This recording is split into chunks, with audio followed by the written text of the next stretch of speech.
Assalamualaikum warahmatullahi wabarakatuh. Minal aizin wal faizin, mohon maaf lahir dan batin.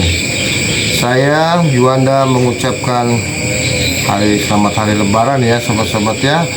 Apabila ada salah ucapan tingkah laku saya mohon maaf sebesar-besarnya dan minta dibukakan pintu maaf sebesar-besarnya.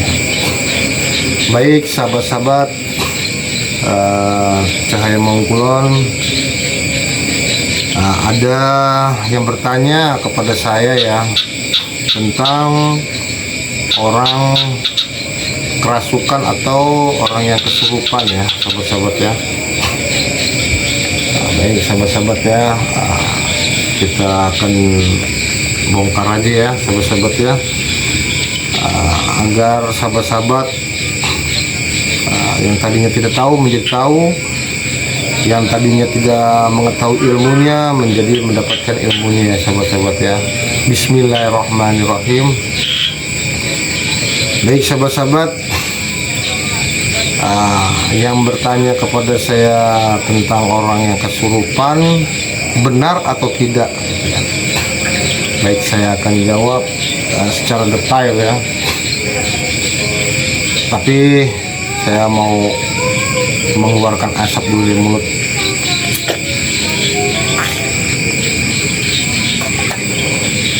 Baik sahabat-sahabat, saya akan jawab aja langsung ya. Ada yang bertanya kepada saya, orang yang kesurupan itu benar atau tidak, dan jin itu bisa merasuki ke jasad kita atau tidak ya sahabat-sahabat ya. Baik, saya akan jawab. Bismillahirrahmanirrahim.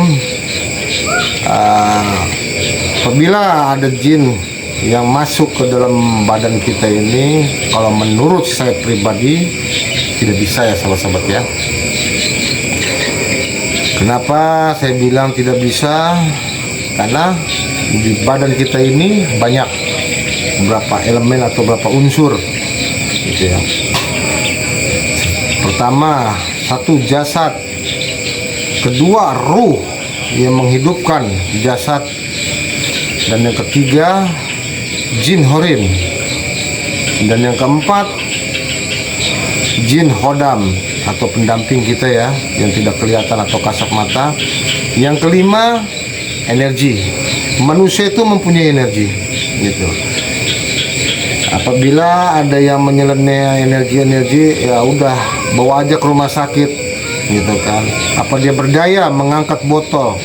Tidak, karena kadar energinya itu udah turun. Tetapi kalau dia sehat dan normal, energinya luar biasa. Itu logikanya ya. Jadi Islam itu mengandung logika atau yang nyata ya. Jadi tidak semuanya berkaitan dengan hal mistis atau gaib aja sahabat-sahabat. Jadi yang orang kesurupan ini yang bertanya kepada saya, benar atau tidak jin itu bisa merasuki ke badan kita? Tidak bisa. Kalau pakai logika, kalau jin bisa merasuki ke badan kita, masukin aja orang yang udah mati.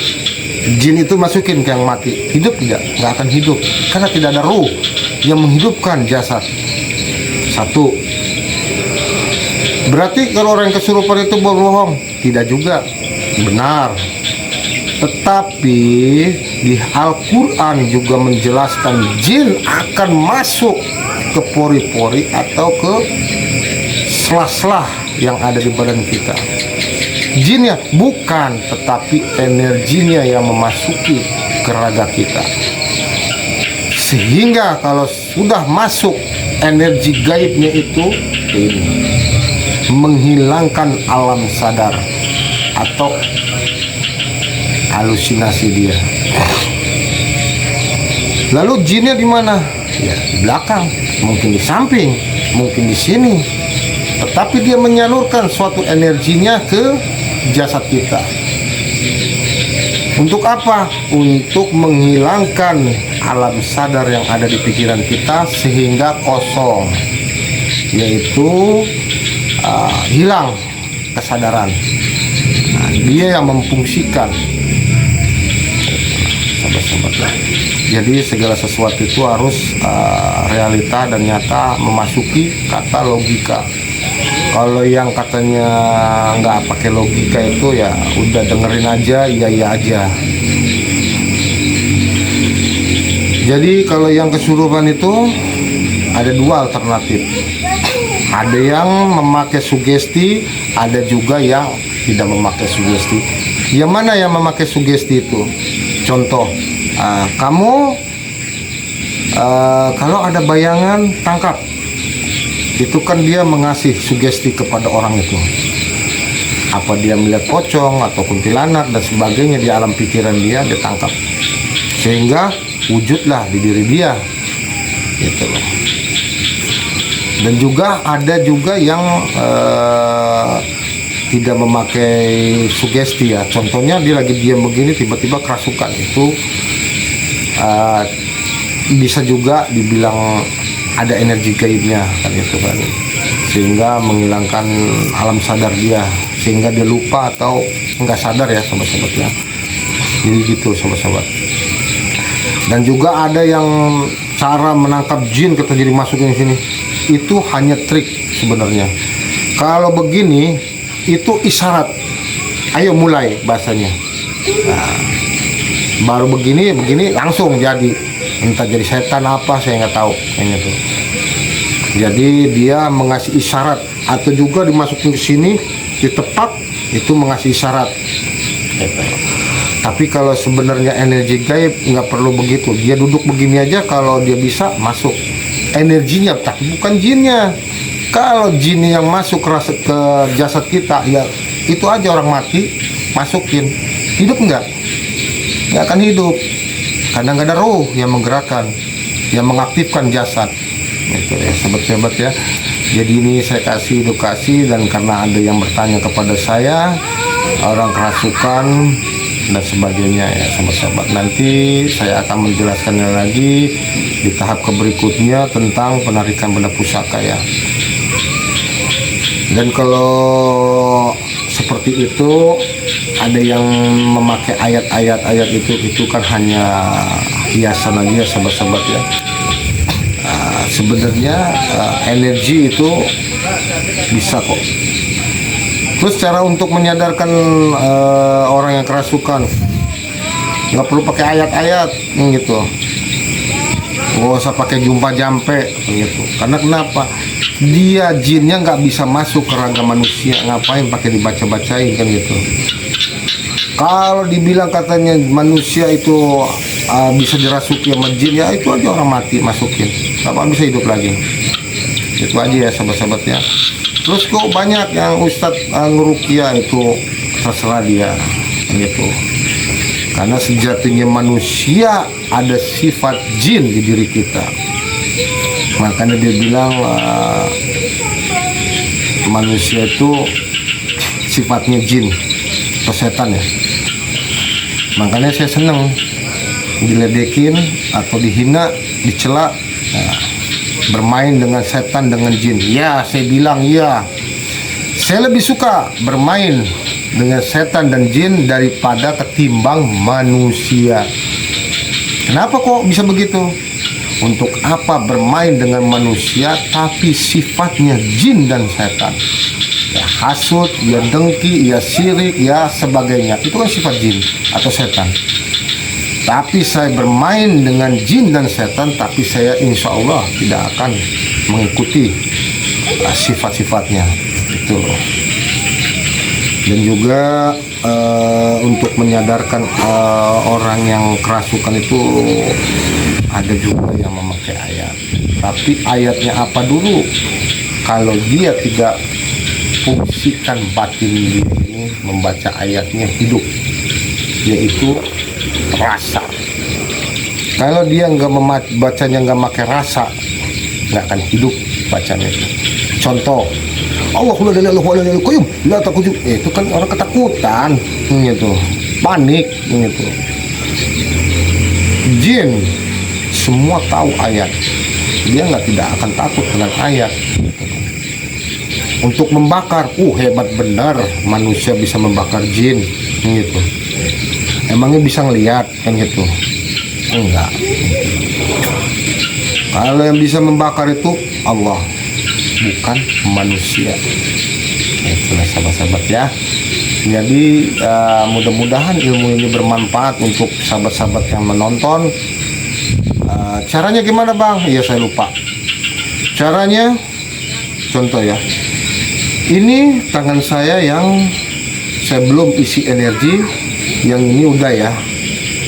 Nanti kita akan coba ya. Kita akan bakar ini, tetap di tangan saya pun kerasa, tapi lambat kerasanya ini karena diisi energi. Tetapi yang ini tidak diisi, dibakar, itu akan cepat panasnya. Itu energi. Nah ya, kita coba ya. Bismillahirrahmanirrahim. Sangkanin Allah, la ilaha illallah Muhammad Rasulullah.